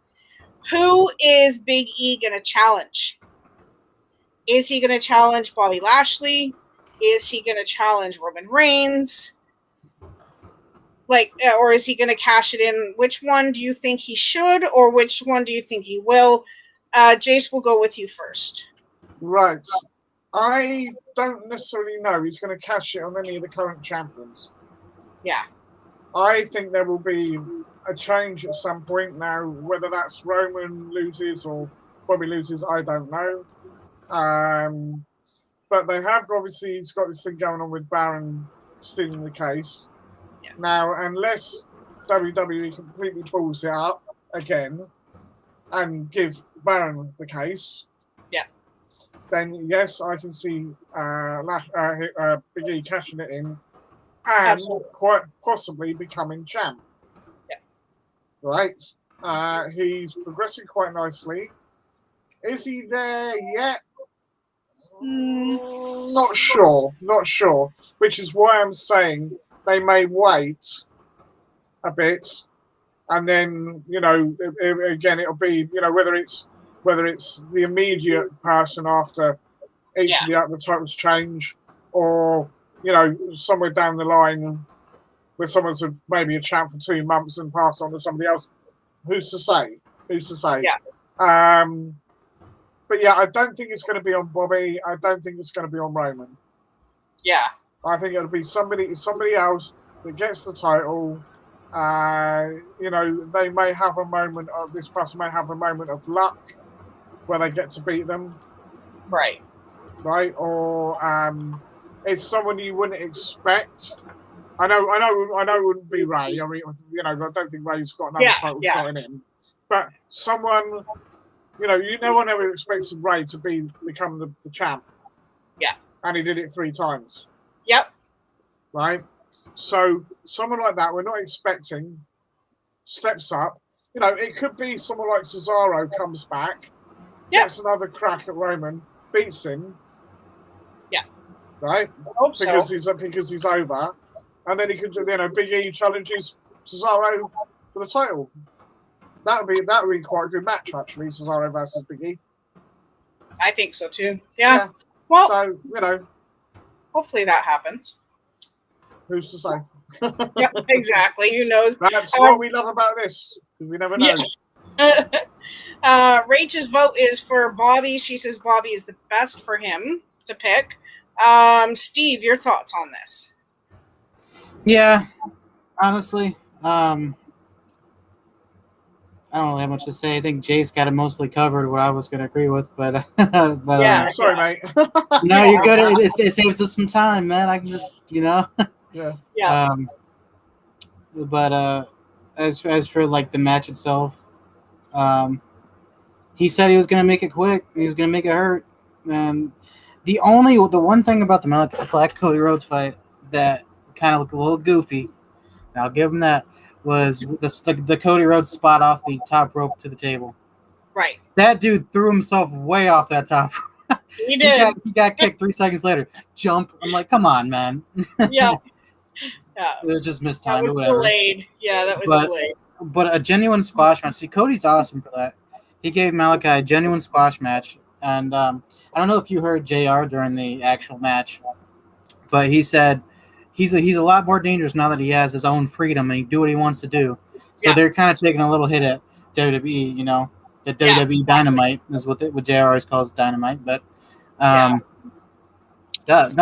giving him a squash match as his debut is huge, especially against Cody Rhodes, because that's a really established character. And I think that was a good job for them. And plus, Cody can take a break now with Randy and the kid and all that. So that's it. Yeah. So it's pretty cool. I like it. Yep. A-lister Black. Yeah, A-lister. Yeah, exactly. Just on a quick note, I want to say hi, Fluffy Ducky. How's it going, buddy? Hope you're having a wonderful evening. Thank you for stopping by. Appreciate it. I'm sure most of you knew this already, but this was all over the news recently that former wrestler Psycho Sid finally revealed who his son is. And it is wrestler Dolph Ziggler. Right. Okay. Known as Sid Vicious, Sid Justice, Psycho Sid, or just Sid. He worked for WCW and WWE. His real name is Sid Udy. Wrestled from the 1980s to 2010. There you go. So that Dolph Ziggler is Sid's son. So, is his brother also Sid's son? I think so. Ryan, isn't it, Nemeth? Yeah, Ryan. Yeah. So there you go. That means Ryan is his son too. You betcha. Yeah. But if you saw, it's on social media. I'll send you a picture later, Jace. Yeah, but the picture that I saw shows a picture of Sid with long hair, and side by side with Dolph Ziggler. Yeah. Twins. They even had the upper lip, the same thing, everything. So you say it. I never really thought about it. It wasn't something that I even contemplated to cross my mind at all. But no, now you say it, it's like, I can see that. Where Dolph gets his blonde curly hair from. I would say Ryan looks more like Sid than Dolph does. Nice. Yep. I would say. Yeah, he does. TC Bob, thank you so much for coming in. He says he's found his new favorite stream. Love wrestling chat. Thank you so much. Excellent, I really appreciate that. We do this every other weekend, my dude. So welcome in. It's great to have you. So I appreciate it so much. We hate wrestling here. What do you mean? What is wrestling chat? We hardly say anything positive about it anymore. What do you mean? It's all fake. They make it up. It's all garbage. Yeah, it's all fake. It's all fake. No, I'm just joking. I could cut a table. And the last person who said that movie through, did you ever see that? Yeah. And he what was it? The Sergeant, what's his face? It wasn't Sergeant Sergeant Slaughter. No, it wasn't Sergeant Slaughter. It was the WCW power plant. Yeah. And I can't remember the guy's Sarge or something like that. He was called. Yeah. Right. Yeah. And I know basically he put Louis through his paces and said, "Is it fake now?" Yeah, exactly. That's like, it. Maybe not. Yeah, well, when you get slapped by the Big Show, you tell me how fake it is. It knocks you back 5 feet and knocks the wind out of you. The Fluffy Ducky said, "It's good to see you. Really good to see you, Jason." Also, he says, "I'll be here, and I understand if you say you hate Raw." Now, we don't hate Raw. I'm not impressed with the show lately, but I don't hate it. However, they really need to step it up, or they're going to lose a lot of people. Whatever. Yeah, so definitely. Okay, so one other thing, we kind of saw this coming, not in this way and whatever, but Ric Flair quits WWE. He has requested his release, grew frustrated with the booking decisions and what could be in Ric's future. He's what, 80? Yeah. The guy needs to retire, and I think this is the perfect moment for that. Yeah, you know what I mean? Like, I mean, retire, and you know, I can still see him being of value to the wrestling business, right? Yeah. All right, he's not wrestled for quite a long time anyway, right? Yeah. But actually, you know what? You know what this means? If he's gone from WWE, think about it. Where's he going to go? AEW. Right? Who's there already? Yeah. Andrade. Yep. Tully. Yep. Right? They're both there. Yeah. Right? A reunion of sorts, maybe? Yeah. I agree with you on that. I just think, Rick is, like I said, he's older than Vince. Yeah. Right? And I think with the scare he had on his health last year, I think he just needs to sit back and relax and enjoy his grandkids and whatever else, and watch his daughter flourish. Yeah, and Andrade, his son-in-law. Yeah, I get that, but right, okay. Knowing if anybody's ever seen The Wrestler, the movie, you saw what that guy went through. It's very, very difficult for them to let go. It is. Yeah. Look how many times Mick Foley retired and kind of came back. Yeah. Even Shawn Michaels, who said he would never do it, came back for one match. Okay, it was a flipping car crash of a match. It was bloody awful, right? But he still did it. I just think, just because you get old, as long as you've still got your faculties amongst you, right? Then your brain functions are still fine. You're getting senile and all the rest of it, and becoming what should we say, a mockery of yourself.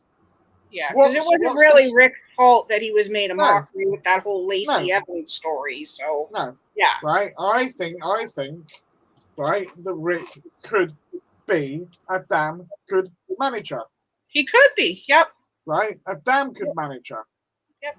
Right, all he has to do is find somebody that he can look at and go, that kid's got talent, and Rick does seem to know how to pick them. Yeah, he does. Right. Yep, he does. Yep, he's and you could have a whole thing with Arn Anderson with Cody, right? True. Okay, later date when Cody's ready to come back. Right, but Arn's still there, still covering the Nightmare Family. Yep. Right? In fact, here's an idea for you. That young Lee Johnson guy. Yeah. Is he still in the Nightmare Family? As far as I know, yeah. Right? Rick takes him away, ties him on the Nightmare Family, and you've got Arn versus Rick with their corresponding guys. Yep. That would be a good story. Yeah, exactly. Right? Yeah. They could run with that because, you know, all right, I know Arn and Rick for the most part of their careers have always been on the same side. Yeah. I don't know if they ever did have a little feud or anything. I don't recollect. Steve, sure, you might know. But yeah.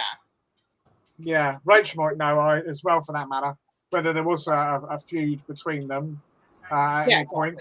But you know, it'd be something. If they never did, it's something new. Yeah. Right? And they're helping put the focus, as I've been doing with Cody, and as I say, the Nightmare family as a whole, on them rather than themselves. Yeah.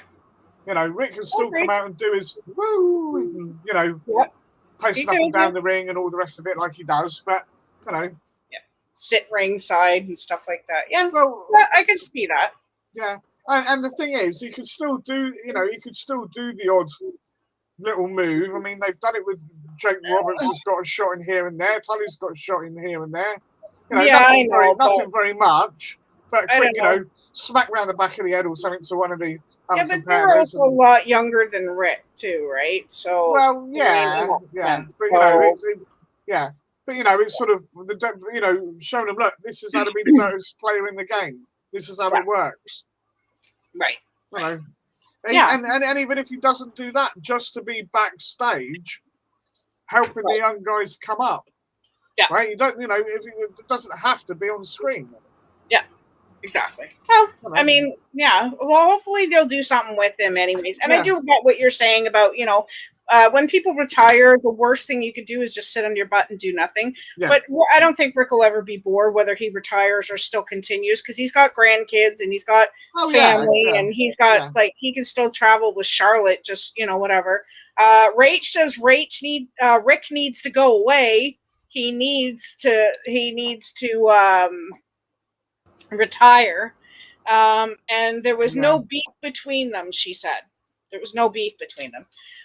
Fluffy Ducky says Manny Andrade just said recently he wants his whole family on AEW. Now Rick leaves is Charlotte next. Exactly. And I was going to talk about that too, but money speaks.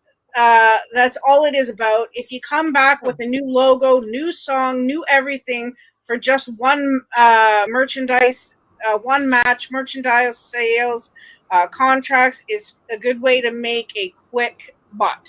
And that's true. It is true. I mean, you look at Goldberg, he's in a contract with WWE, but he only wrestles a few times a year, only because of his age and whatever else. So we know even after this pay-per-view and whatever else, he's going to be back at some point, which I really don't like when they do that. I like it when the wrestlers can be there at least every month or a couple times a month. You know what I mean? Even if he's not wrestling, as Steve addressed last time, as long as he's there, you know, his presence is known. People know he's there and whatever. You don't just show up all of a sudden, go, you're next, and then disappear until the pay-per-view comes. You can't do that, you know? I've always loved hearing Jason's point of view on these subjects. Used to talk for hours on stuff like this. Yeah. And see, we still do. Jason and I still talk and everything else. So yeah, it's really, really great to have these two guys with me, because I'll tell you, they help me carry the show. So, you know, and Steve is a huge fan too. So we're going to get to one last thing. Candice LeRae and Johnny Gargano, we want to extend our congratulations to them as they announced their pregnancy. Candice is pregnant, so we look forward to seeing how cute that little thing is going to be. I'm excited. And the last couple things we're going to mention is on August 21st, 2021, SummerSlam will air. That is a Saturday. Yeah. But there is reasons behind it, I think, as far as I know, anyways. Also, September 5th, if you're interested, AEW's All Out 2021 will air on FIGHT.tv or pay-per-view. So what I want to tell you guys also, don't forget, guys, and if you could pop the link in the chat for Jimmy's channel, Steve, that would be great. I gotta bounce, so I'll pop these links and then I gotta head out. So that will be the Friday. Yeah, it'll be Friday at 3 p.m. Eastern Standard Time on Jimmy's YouTube channel. It will be myself, Jace, and Rach Capper, who is in the chat right now.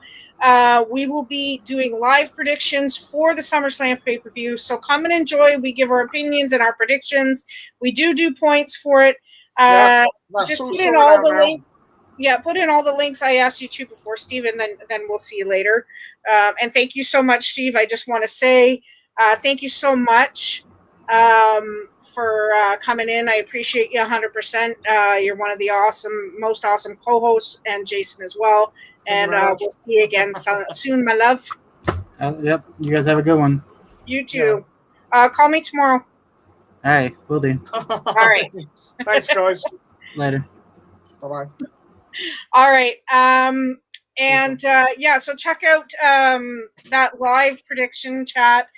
We do it every month, unless something comes up, whether health-wise or whatever-wise. So I look forward to having you guys there. Oh, yeah, TC, thank you so much, my friend. I really appreciate that. And also, we'll be back again in 2 weeks ourselves on the 28th at 6 or 5 p.m. Eastern Standard Time. Hang on. You can't be here for that? No, I'm away. That's okay. I still got Steve. Yeah, unfortunately, folks, unfortunately, I'm going to MCon in Nottingham with Leroy Screwballs. Nice. Right. Jimmy was going to come along. I don't think he's making it now. Yeah. Some of you may know Lee Teasdale, who's the Pop-Tart. Yeah. He's going, and a couple of other people that I'm not too familiar with, but they're all part of our community. So yeah, unfortunately I will be away then. Okay. I thought we had a couple of weeks, but yeah, I've got the dates muddled up, and yeah, that's okay. So unfortunately, I won't be able to make that one. That's okay, my dude. Don't worry. Yeah. I'm going to copy this link and I'm going to pop it in the chat right now. This link is to Jason's YouTube channel. It's a little bit of a long link, but it'll take you there. Right. It shouldn't be that bloody long. No, I know, but it's because it's Facebook's through. You sent it through Facebook. The way they've done it, yeah. Yeah. Right, well, I can read it out if anybody wants to make a note of it, if it's easier. Yeah, it's not suitable for mom. Is his channel? It's go check it out. He does YouTube videos. He opens pops. He checks out vinyl reviews, things, and everything else. Him and I are going to be exchanging packages soon. I'm going to be sending him some Pringles chips and little bits and bobs in the box, and he is going to be sending me stuff from Asda, which is the UK version of Walmart. We're going to get you some Nando's sauce. Yes, thank you so much, Fluffy. I appreciate you doing that. Yeah, I thought if not, I mean, you might like some of them because some of them aren't too spicy. I know you've got to be careful. Anyway, basically, the my link is if you put it youtube.com/user, yes, and then it's Buggering Henry. Yeah, Buggering Henry. I love that. I've never seen something like that before. I think it's neat when you do that. But yeah, I really like that. So follow that link and you'll get a chance to see Jason's videos and everything else. Yeah, please come and have a visit. I know it's not to everyone's liking, but you may find something you enjoy. You might do. Yeah. Exactly. And hopefully one day, if we do this a little bit earlier or something one night, we'll have Rachel come and join us. She hasn't been well. Yeah. So I'm glad you're back, Rach. It's so good to see you. Is that Jason's? Oh, no, is that yours? Is that? That is, I don't know whose that is. I know, I do too. Maybe that's Jimmy's. I don't know. I'm confused that could be, now. yeah, that could be. But make sure you check that out. We'll see you next Friday for that. Like I said, at 3 p.m. Eastern Standard Time. We'll see you in 2 weeks for another live of this. I also do trivia on Twitch on Mondays and Fridays at 4 p.m. Eastern Standard Time. And on Wednesdays, I go live on YouTube at 1 p.m. Eastern Standard Time with a new trivia every week. So come and join, come say hi. And again, like I said, thank you so much, guys, for the chats. Again, to the anonymous gifter for the 3 gifted subs. Rach, thank you for subscribing. I appreciate that so much. It means the world. And we'll see y'all soon. Thank you so much. Jason, take care, buddy. We'll see you soon. See you later. Bye. Bye.